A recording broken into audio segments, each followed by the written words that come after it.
I've loved this show since I was so young, and I've been dreaming of playing her forever. Things do not look good for Rachel Zegler and her acting career as we know it today. And if you've ever seen Evita, it is a challenging part to play. And I don't think she has the temerity, the stamina, you pick a word here, in order to pull it off going, every single day that the theater is open. I'm a very talented, capable individual. I'm here for a reason. I can do it. Hollywood thought it had seen every plot twist, but it clearly forgot about the one where a Change.org petition outperforms an entire marketing department. And that is exactly what unfolded after our last deep dive into Rachel Zegler's echo-heavy run of Evita at the London Palladium. Empty seats have a louder voice than critics, and now those seats have gone digital. A petition titled Free Evita from Rachel Zegler sprang up faster than you can search for discount codes, and within 5 short days, it collected more than 100,000 signatures. That is the population of a mid-sized town suddenly agreeing on one thing: Evita deserves a new leading lady. And they did it without complimentary merch, just pure secondhand embarrassment and Wi-Fi. Rachel Zegler discriminated against Asians on the red carpet, refusing to take pictures with any Asian face and giving her the finger. She also posted an angry letter to Oscar for not inviting her to the Oscars. The Oscars sent her an invitation overnight. At first, the petition page sounded almost polite, as if a disappointed theater grandmother had typed it. We respect Ms Zegler's talents, but this production should honor the legacy of Eva Perón. Scroll 2 lines and the gloves are off, accusing producers of punishing ticket buyers with viral PR fallout and begging them to stop treating West End audiences like unpaid focus groups for Hollywood experiments. Underneath, signature counter spun like a casino wheel, while the comment section became a roast session so relentless it could power the stage lights. Play the clip and tell folks, if you watch this, tell me if this is attractive to you. Tell me if this is attractive to you. Like, does this, imagine you invested into her being the face of the movie and she's the main character and she's trying to promote the movie. Would this make you want to go watch the movie when she's starring in it and she's the main character? Go ahead, Rob. Play the clip. And to everyone who hates when I win, the winged victory came to the Louvre in pieces, and people still line up to see her. And I can only hope that despite my flaws, and despite my cracks and my breaks, and there are many of them, She's a good actress. that at every premiere and everything I do, people will wait in line to see.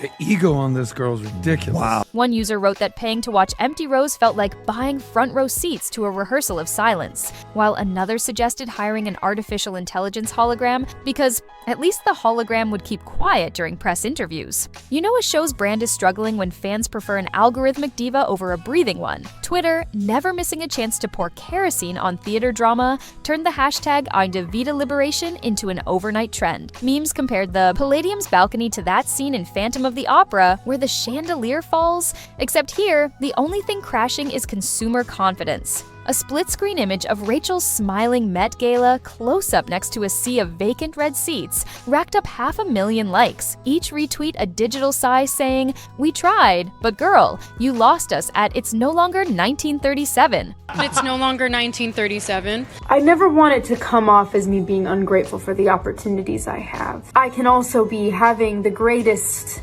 time and simultaneously wishing people would stop sending me death threats. Right. Every time that a celebrity gets like one DM that says KYS, they're like, I'm getting death threats. Someone save me, but not a prince. Don't anybody but a prince. Don't you dare save me. She's like, I'm getting these death threats, and the cops were like, well, save yourself. Like, yeah, you're a girl boss, aren't you? I saw that interview. Save yourself. You'll be fine. Meanwhile, Reddit threads offered crowdsourced casting solutions. Florence Pugh because she can sing and knows when to log off. Anya Taylor-Joy because at least the accent would be consistent. And one joker who proposed Dolly Parton, arguing that at this point, why not go full chaos and sell out nightly? Behind velvet curtains, producers tried to project calm, issuing a 1-paragraph statement about creative confidence in our current cast. Yet industry insiders whispered a different script, hinting that contingency plans were being sketched on cocktail napkins during panicked bar meetings. Box office spreadsheets do not care about artistic confidence, they only recognize numbers glowing redder than stage exit signs. One source claimed conversations had begun with a well-liked British actress who could step in mid-run, though nobody confirmed whether the actress was aware of this honor or merely listed on a spreadsheet titled Plan C, Please Save Us. It's been reported in the community that on the set of Snow White, Rachel Zegler was extremely uncooperative. Not only play the big card, but also very difficult to control. After all, Rachel's family is in the business. You know, she's got some background. She was described by the crew as a loose cannon because Rachel Zegler's mouth was so loud. Theater staff, ever discreet, started calling audience clusters micro crowds, which feels cuter than rows of nothing, but the ledger remains brutal. If 7 out of 10 seats stay empty, the chandelier of economics eventually drops. She quietly liked an Instagram post lamenting online bullying disguised as fan activism, prompting outlets to assume the like was shade. Then, in a live stream chat promoting unrelated charity work, she commented that cancel culture has found new disguises, and nostalgia wears one of them, which manages to critique both her detractors and the concept of memory in a single sentence. Admirably concise. Unfortunately, it also reignited the anger of ticket holders who feel nostalgia is not a crime, just a paying demographic. But it's also really important to me that I share with you not only the really good, exciting moments, but also like the little blips where I just don't feel great. I think that's really important that you see me as a human being because I think a lot of people don't. So I don't know. I want that disclaimer. Mainstream press dove in with the eagerness of ducklings in a bread factory. Headlines screamed that a virtual mob was trying to strip an actress of her dream role, while opinion columns countered that paying customers were merely exercising consumer choice. Somewhere in the middle sat the actual petition, steadily inching toward its next milestone while algorithms took note. If likes and shares translated to evening show walk-ins, the Palladium would resemble a rock concert. Instead, the lobby on a Tuesday looked like an art installation titled Waiting for Footsteps. Ushers have perfected the slow, encouraging nod that says, yes, you may sit anywhere you like. No, really, anywhere. It is tempting to laugh off a petition as digital theatrics, but Hollywood executives are suddenly treating signature tallies like seismic readouts. Zegler has been labeled a PR nightmare, and we can see why. The Walt Disney Company seems to be trying to keep her totally hidden, as we haven't seen any interviews regarding Snow White since the controversies surfaced. Of course, people now are just waiting for her next slip-up. What other outrageous thing will she say? But I have a suspicion that Zegler is getting some serious brainwashing media training, so she can keep saying the same things. Remember when they insisted social media engagement proved Rachel was a bankable star? Well, engagement is still here, just wearing a new outfit stitched from sarcasm and resignation. Forced stardom experiments of the past, those noble attempts to make Sam Worthington or Jai Courtney household names happened before every disappointed viewer could organize overnight. Now, by the time marketing departments draft their third talking point, the audience has already formed a committee, filed a petition, and launched a meme campaign featuring dancing pigeons wearing Bring Back Patti LuPone t-shirts. The real tragedy, if a velvet drape and some wounded egos qualify as tragedy, is that none of this needed to happen. Rachel can act. She can sing, and by many accounts she is generous in person, but charisma in theater begins long before the curtain rises. Video is gonna get taken out of context, and I know that at this point I can't really stop people from doing that because that's what my whole existence on the internet is just me being taken out of context and stuff, which is fine. That's what I signed up for, isn't it? So much ground that I never thought I would be able to cover, and that people think I'm doing poorly, and other people think I'm doing gracefully, and I don't think I'm doing it at all.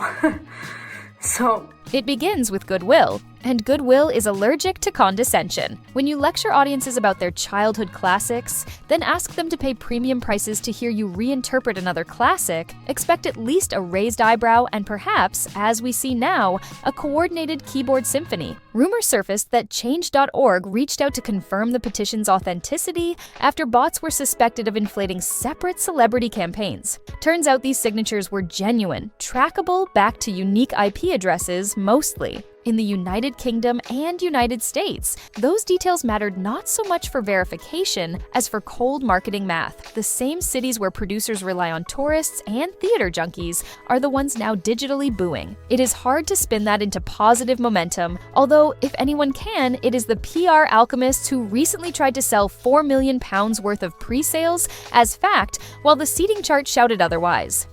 And then, because, I mean, you seem to be dominating the world of musicals, you're doing Evita in London, right?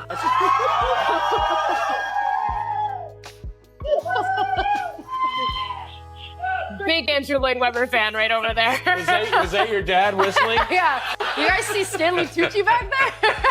That'll be fun, huh? It's gonna be the best time. It's my West End debut. I'm so excited. You've done a lot of Broadway. Yeah, well, yeah, I did Shakespeare for 20 weeks. I'm coming off of that right now. 20 weeks of Shakespeare. It's a lot. Do they say like the audiences in England are different than the American audience? I've heard they're more reserved, and I certainly didn't have a very reserved experience on Broadway. Oh, really? Yeah, we were in an 800-seat theater in the round, so you really are this close to your audience at times. And I'm with the biggest heartthrob in the... By Friday, an unofficial spreadsheet leaked on Discord claiming to list nightly attendance numbers since opening. Whether the file was real or creative fan fiction, its trajectory, slow drop, slower plateau, matched visible evidence. One viral TikTok stitched those stats under lofi jazz and ended with the narrator whispering, "Alexa, play Don't. Cry for me, ticket revenue," which might be the most 2025 sentence imaginable. If you are wondering whether petitions have actually unseated stars before, the answer is yes, though rarely on this scale and never quite this public. But we are in the era of crowdsourced everything: casting, plot corrections, even alternate endings. And producers know ignoring 100,000 voices is riskier than disappointing a single headliner's agent. As one blogger quipped, you can replace an actor, but you cannot replace an audience unless you have discovered a way to print money on empty popcorn bags. So, where does the spotlight go next? According to yet another leak, grain of salt included, the production team has scheduled emergency creative discussions for early next week, which is a softer phrase for what in the name of box office? Mercy do we do now? Possible solutions include limited-run guest stars, rotating leads, or my personal favorite, a special concert version that conveniently reduces rehearsal time should an 11th-hour replacement occur. Each option carries its own brand of chaos, but chaos at least signals movement, and movement might tempt back the curious. Meanwhile, Rachel's supporters have started a counter-petition championing her right to stay, though its numbers trail far behind. They argue that artistic vision is being sabotaged by internet negativity, that great performances need time to bloom, and that critics who never sat in the auditorium should not dictate creative decisions. It is a fair point. The problem is that the critics did sit in the auditorium. The critics are those empty seats, and their silence echoes louder than any typed essay. If you are enjoying this ongoing saga of stage lights, search bars, and spontaneous democracy, consider tapping the like button so the algorithm knows you are still awake. It costs nothing, unlike premium tickets that now come with a free armrest on both sides. Drop a comment telling me whether you would keep Rachel, bring in Florence, or throw the whole production to the wolves of musical history. I read everything, partially because I am obsessed with your wit, and partly because Hollywood executives definitely are not. Here is the takeaway. In 2025, the true power brokers of entertainment are not moguls in corner offices, but viewers with smartphones and a low tolerance for disingenuous hype. Rachel Zegler's talent is real, yet talent alone cannot talk audiences out of buyer's remorse. If the seats remain vacant and the petition keeps climbing, producers will eventually face the same choice any responsible business does: pivot or perish. Whether that pivot involves a new star, a humbler marketing tone, or an AI hologram belting "You must love me" in flawless Spanish remains to be seen, but I will be here chronicling every twist with the same earnest concern I reserve for popcorn refills. Subscribe if you crave more delicious theater turbulence, because something tells me the next act is already rehearsing in the wings. Until then, remember, tickets speak louder than tweets. Nostalgia is not a felony, and in live performance, the standing ovation must be earned, not engineered.